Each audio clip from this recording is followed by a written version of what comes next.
Hey, Hayley, welcome to Rising Coaches with Sophia Bernardi. Hello, thank you so much for having me. I'm excited to be here, and we both have a bit of a neon vibe happening at the back. I know for anyone watching the video, we've both got blue neon signs with our branding of our podcast in the background, which is quite cool. I'm super excited for this episode because you've got a really extensive background in marketing and helping service-based businesses to really grow using your approach. And so I'm really excited to dive into your story and how you help people so that everyone listening can walk away with, some marketing strategies up their sleeve and also just how to position themselves as the go-to expert in their industry. Because the more seen you are and positioned as an expert in your niche, the easier it's going to be to sign clients ultimately. Yeah, absolutely. So, yes, my name is Hayley Osborne, and I help business owners to create effectively quite easy marketing activities and strategies to have the biggest growth with the least amount of time and effort. And the time and effort part is obviously such a big piece for small businesses because we're doing all the things, we're wearing all the hats, and what that does come in as is I've got a lot of experience and a lot of tips and tricks and templates and tools and swipe copy and all sorts of things that I've built over many years doing this that I share with business owners. And that's essentially the crust of it. And you've got to obviously put in the work.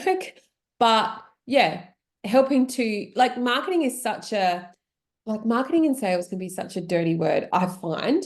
I used And to people hate the really, two of them. I literally have a video of me crying when I was in the early stages of my business, being like, I just hate marketing and I hate sales, and all I want to do is help people. And it's like now I not only love marketing and sales, but I also teach it. And I think it's amazing what happens with a mindset shift, but then also having the right approach and support to something, how that can just change your perspective on it. So I agree, a yeah. lot of people will view it in a really gross, like sluggish, like feeling that comes with those words. But honestly, like I guess that's why you and I are here, is like to help turn that around, because if you love it, you'll do it. And if you do it, you're going to change your life essentially and the lives of others. Yeah, that's right. I like to simplify it by basically saying you just need to have a plan of attack. You need to sit down with yourself and create a plan. And a plan, like which you and I have spoken about before, is the thing that makes you the most happy. Because if it doesn't make you happy, the plan's never going to work. But it is a plan to build brand awareness, to build credibility, to reach more people, and therefore, generate more revenue and profit inside your business. That's the plan, right? How do you get there? Well, that's the strategy. And so I think you and I are both really big on that, as there's no spaghetti at the wall here. You've got to actually do it with some gusto and a strategy. And then, I feel like if you want it bad enough to run a business that is successful, you will. It's Mm.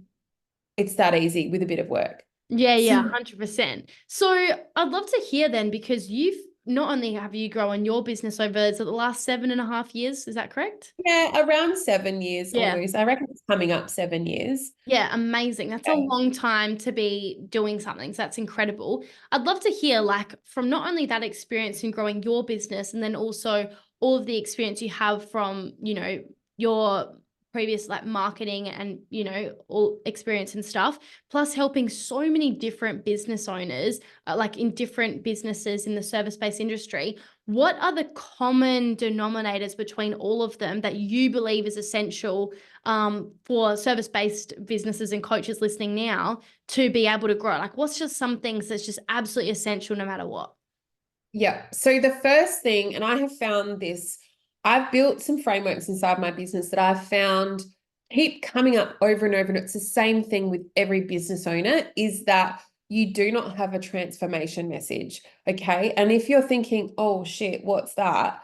Well, it's your elevator pitch, Mm, right? It's the part where you sit down and you say the same thing to anyone, whether you're at a barbecue, whether you are in an elevator, whether you are at a networking event. Like, what is the thing that makes people go, wow? And I don't want you to say, oh, I'm a coach. Oh, I'm a marketer. Oh, I'm in sales. That's mm, not the answer. And so mine is what I just read out to you. But it should be like the answer, well, the next thing that the person that you're talking to should say is, cool, how do you do that? And mm, so if you are hesitant on, well, I don't know what mine is, and I always say I'm just a coach or whatever, the way that you break that down, and I've created a framework inside my business called MAPS, and that I know it's a lovely little acronym, and I hate acronyms, but it stands for market, audience, problem, and solution. And Mm, so it starts with identifying who your target market is, who the audience is, okay, that person that you're talking to. What is the problem that you solve? Okay, and what is the solution that you provide? And then that creates a beautiful foundation for your messaging to glow. And, you know, when you say that, the next thing that someone says is, cool, how do you do that? And you say, well, I do that through my membership. I do that through my coaching programs. I do that through my podcast, my book, like whatever it is. That's how I do that through. Oh, you have and that's how the conversation starts. But if you do not have the right transformation message, then it's definitely going to be a bit of a closed book. Oh, cool. What are you doing tomorrow? You know, like the next thing. mm. But I think the best marketing is when you can talk about your business anywhere you are to whoever will listen. So true. And you have to be like quite genuine about it and really passionate about it and have done work on nailing your transformation message. And so I do use a bit of a 3-step process with that in my business to help people get to the other side. And that's obviously setting up your marketing foundations, which is super important, messaging and using my framework. The second part is making sure that all of your digital assets, positioning, and digital footprint is in complete alignment. And then it's followed by planning, organizing, and optimizing everything to increase sales, right? So they're the foundation parts in my kind of 3-step process. I've just found that over and over the years working with business owners that they are the fundamentals. And then that's when you layer in your event, right? When you've got all of those foundations aligned, Yeah. then you can create like crazy events that light up your database and your bottom line. Yeah. So that's kind of, I guess, like we run in a really similar circle, right, of what we do, except for I'm probably a little bit before and you're like the lighted up part after. Yeah, yeah, yeah. I think the foundations always matter. Like that, you know, it doesn't matter what stage of business you're at. The foundations matter. Like the elevator pitch or your I help statement, whatever you want to call it, right? It's like that's always been essential. Like in my first year in business, in my second, my Yeah. third, my fourth, you know, it will continue to be, and it continues to get refined and improved as I grow and evolve as a human as Oh, well. So absolutely. It yeah, can so never be that stagnant. yeah, so I think the foundations always matter, and you know that's why I'm a big fan of talking about that and teaching that as well. And so and then yeah, when you run events, that will only work if those foundations are really Yeah. rock solid, right? Because anyone can run an event, but if your messaging's really shitty, then like you said, people are just going to be like, cool, and they're going to move on, and we don't want that, right? So I love that example that you give around.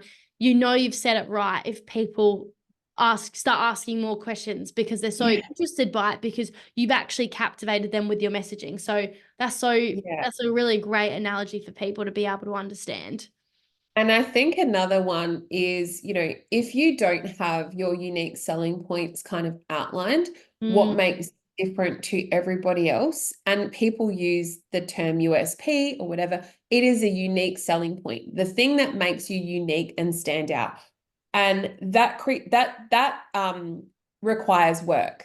yeah. Okay. So there is like, if you have a goal to grow your business, you've got to put in the work to create the foundations as well as the unique selling points around that make you different. And don't forget that 99% of people that are looking to be in your world, whatever that looks like, are always going to Google you before they pick up the phone. Mm-hmm. And so you need to be visibly like visible, right? So your picture needs, if you're a coach and your listeners and you know who you deal with is coaches, that's your ideal client and target audience. You're a service-based business, so you need to have great pictures that create trust in your audience. And then, you know, your words need to really translate into into life. And so when someone reads what you have to say on your socials, they listen to you on your podcast, they look at your website and they stalk you, because people aren't going to give their money to like away for nothing. Yeah. You are exactly the same person in person as your footprint is online, because at the end of the day, we're all like nosy little humans and we want to know everything about everybody. And so humans connect with humans. So it's in your best interest to get all of those things right, because they will Google you, and you need to 99% sell it before like you are even doing anything face to face. And that's a beautiful, like, getting your beautiful systems and automation parts and pieces right in your business. And that's kind of the thing that people forget about, is the footprint, right? Is getting all of that nice and tidy, so that when someone does want to have a discovery call with you, and that, or they do want to work with you, or they do want to invest in a program with you, they get what they get.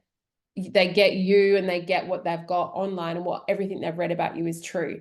And that conversion is usually like 99%. So true. Does Like that just having that make sense? alignment. Yeah. Like having alignment across your whole business model, essentially, like from who you are to what other people say, to your, testimonials, to your offer, to your messaging, and all aligning, right? Yeah, because there's not just one thing. So I think it's really Exactly. important. Yeah. Yeah. You've got to put in work. Yeah, I love that. Now, you've actually said this a number of times, not only on this episode, but also when you just interviewed me on yours. So I'm going to bring it up now. You've mentioned a lot of times around you got to do the work and you've got to, take action. You're not, you've got to have a plan in place. And I'm in full agreement there. Like, I think not enough people talk about this enough. They more, share like the sugar coated version of like, oh, you can just like press a button and thousands come rolling in. And you and I are very much in alignment of like being raw, being real, being transparent. And yeah, we've built these incredible businesses, but it hasn't been from guesswork, and it hasn't been from just lounging around on the couch or drinking cocktails on the beach, right? And so I We did guess laugh about yeah, that. yeah. And so I guess I would love to hear just like your thought leadership around this, as someone that's been in business for 7 years. You're also a mum of two. You're pregnant with your third. Yes. How does, how has it looked showing up despite, being busy in other areas of your life as well? And I'm sure there's been challenges that have come up along the way in your personal life, maybe even in your professional life over the last 7 years.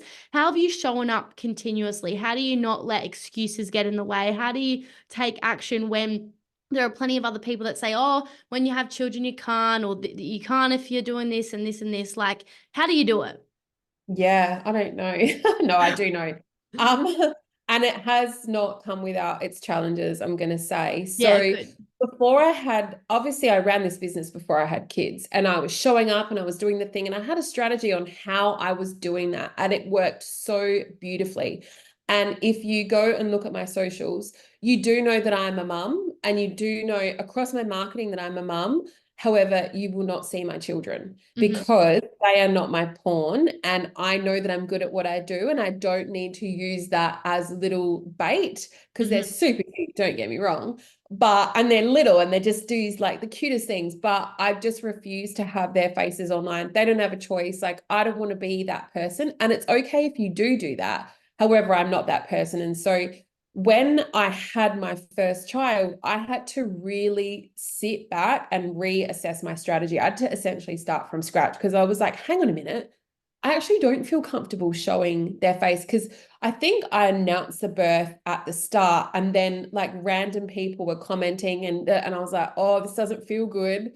Like, the online space is a bit like, there's a lot of people that I don't know, and it's a bit creepy. It can be, but then it also is really powerful. And I was like, okay, how am I going to do this in a really clever way? And it took me such a long time to readjust my strategy and how I would show up. And not to mention, we also moved. And so before that, I lived really close to a little river with a walking path. And I'm super fit. And so I would train like every other day. I would run on the track. I would do all sorts in there. And that's how I would start my day, showing up in my marketing as well. And that all of a sudden had to change too, because when you have a human to take care of, you're not going out like Fit Nation at 5, 6 a.m. anymore, which is what I was doing. And so everything had to change. And so if if I can be that person who is in this industry and then readjust my whole strategy to show up, like that was hard, but I did it. And so I encourage those people listening that are like, yeah, I don't want to share my kids online either. And that's like, I don't like it, but that's kind of seems like it's the only way forward. Is that's the biggest part of my life. And they are the biggest part of my life. They are so demanding little people. But again, I readjusted my strategy and I show up almost every day and they're not part of it. And they're with me all the time. And so I think it's about having a really great strategy. And when you're creative and you've got a couple of things which I think are important, which are, you've got content pillars, but they also then the next level down is you've got beautiful caption categories and you've got photo topics. And when you know what those parameters are, it kind of always gives you something to fall back on. And that's kind of what I do in my social media strategies. So my business is kind of made up of one-on-one clients that sit to the left. They're my retainer clients. They're people that have, 20 or 30 staff. They don't want to employ somebody like me full time, but they want someone they can trust and go, here's the thing, do it. Don't call me. I'm really busy. Do a good job. Like, okay. And then I've got my membership that sits over here where I help small business owners. It's called Superhero Marketing. And then in the middle, I do one-off strategies, marketing strategies, social media strategies, and then the coaching piece. And it's the social media strategy that does so well because of this very reason. It's like, Hayley, I don't know what my content pillars are. I don't know what my caption categories are. I don't know what my photo topics are. And I don't want to share my kids, which means I'm toast. I'm never going to be able to build this business. And I'm like, well, you actually are. Let's sit down and break it down and figure out what that looks like for you. So does that kind of answer your question? There's been so many challenges along the way of my business, how I show up in my marketing, and consistency is honestly everything. We are here as business owners to build that know, like, trust. You would have heard 100 times. The only way you can do that is if people get to know you, which you've got to be consistent. Then they get to like you because they like your personality. They can resonate with you. They vibe with you. Then they trust you. And when they trust you, they buy from you. And that is such a beautiful thing. I was going to say something else, but I've forgotten. And I think it's because I'm pregnant, which I love that. it's not good. I'm like, it'll come to me. Anyway, so yeah, know, like, and trust and continuously. Oh, that's what I was going to say. I honestly think too that if you're motivated, I think that's beautiful. I think that motivation is great, but it's not going to cut it. Motivation is a small part of like how you are going to be able to stay consistent, like in your marketing. It's definitely the discipline is the underlying factor that has helped me to continuously show up. Now, I've played competitive sports my whole life, and I think that from a really young age, that discipline was really like ingrained in me.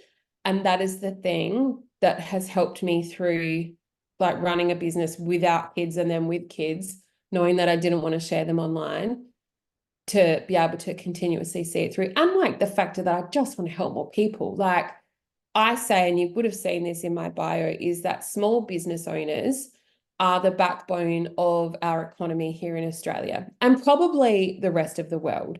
And if I can share what I'm good at with as many business owners as possible, the economy will lift.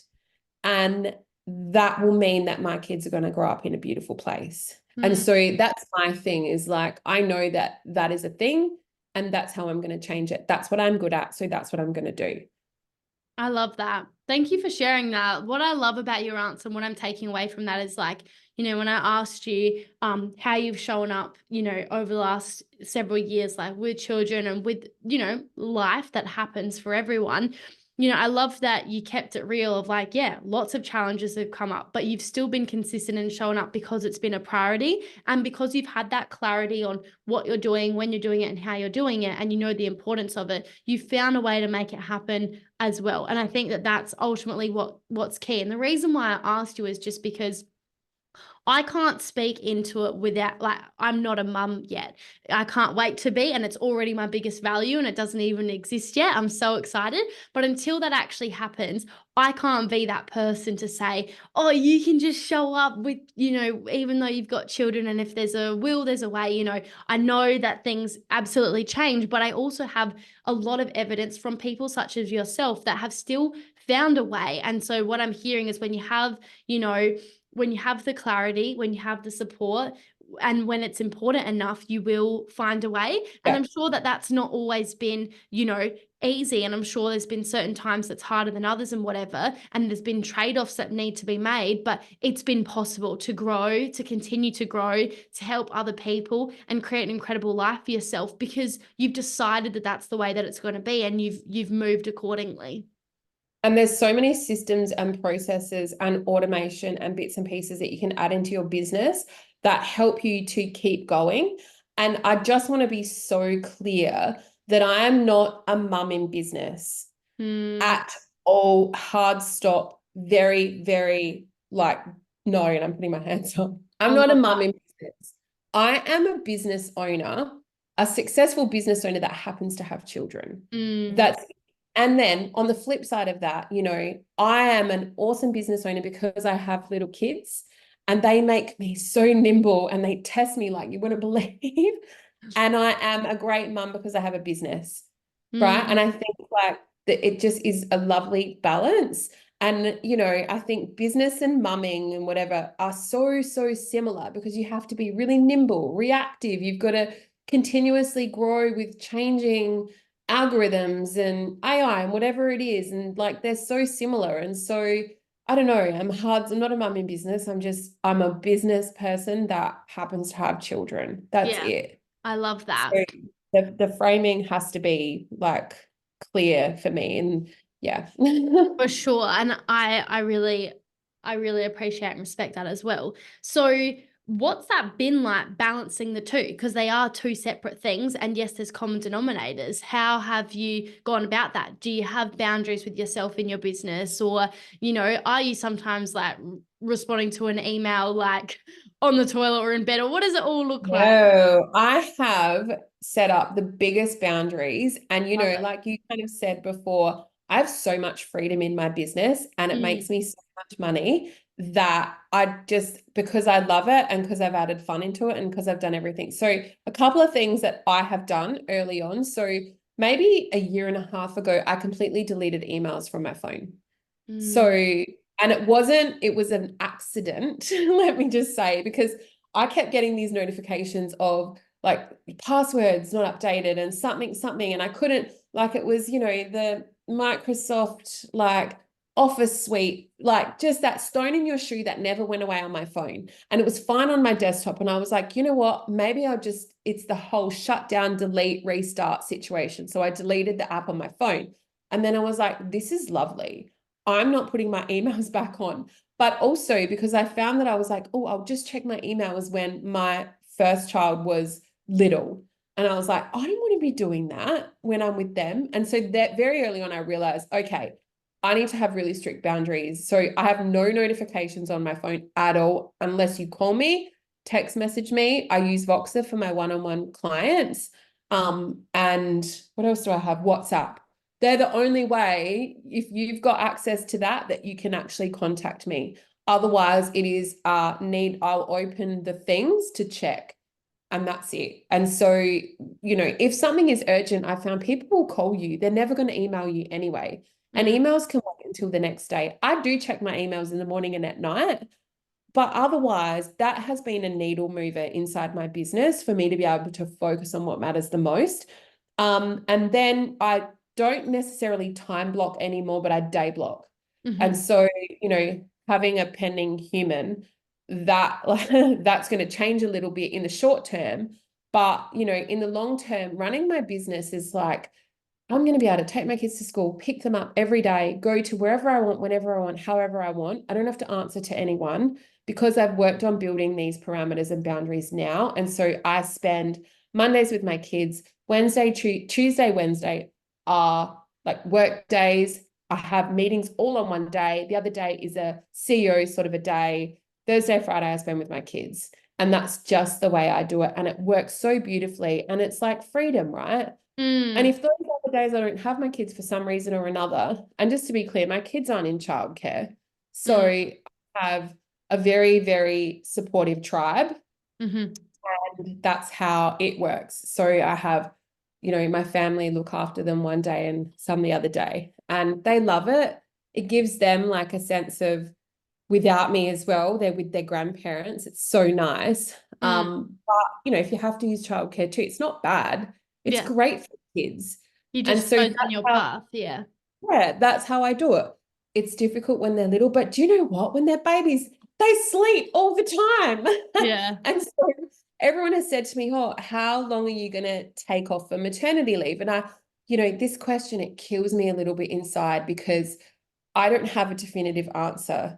Like when I was giving birth, did it, whatever, you're in hospital for 5 days. And, I'm sure that you're like me. I was just like, do like I'm so bored. When I'm not tending to them, and they don't need 24-hour care, they sleep. It's like, what do you? Well, I love my business. It's not a work for me. It's fun, and so I'm going to open my laptop. Why wouldn't I? I love it. It lights me up. I can do both. How lovely. So that's just, it's so nice. I love that.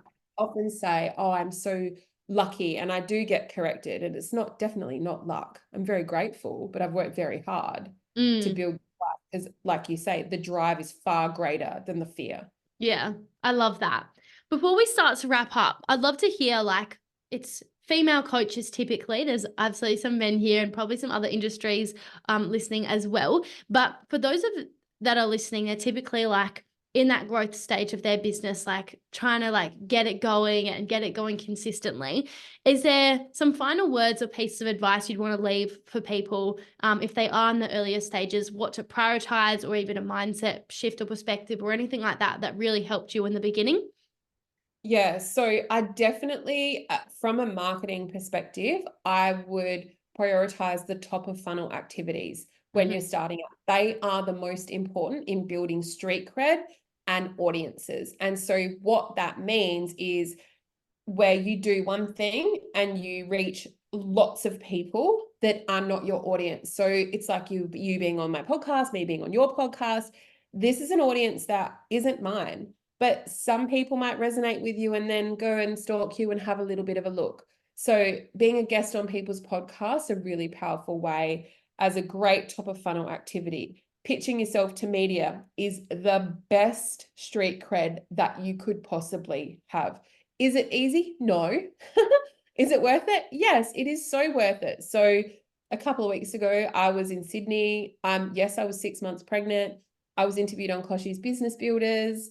And it was kind of like a stamp in the, in the sand for me of like, this is really cool. I've worked really hard for this. And now, the credibility that it's going to create and awareness and new audiences inside my business is great. So I definitely would do a lot of media outreach, and just, as many one thing to many people as you could possibly do. So networking events, speaking on stage. If you want to grow fast, they are the ways to do it quickly. I love that so much. Thank you for sharing. Now, for those that want to follow you, learn more about you, work with you, tell us all the things. Yeah. So Hayley Osborne is my website.com. If you Google, you find me. My Instagram is where I hang out the most. It's Hayley K in the middle and then Osborne in the red. I know I'm wearing bright yellow today.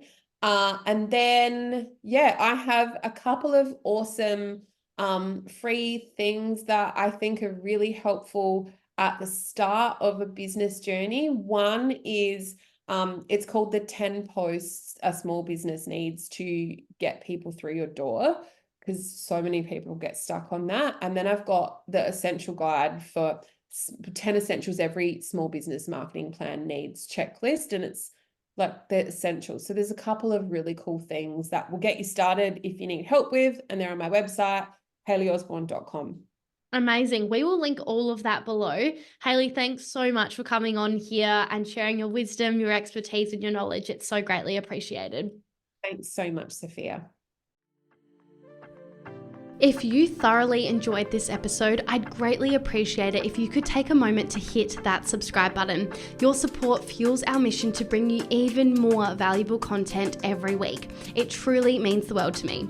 My promise to you is that if you go ahead and hit that subscribe button, I'll continue making incredible episodes such as this every week to help you to grow and scale your coaching business. Thank you so much, and I'll see you in the next episode.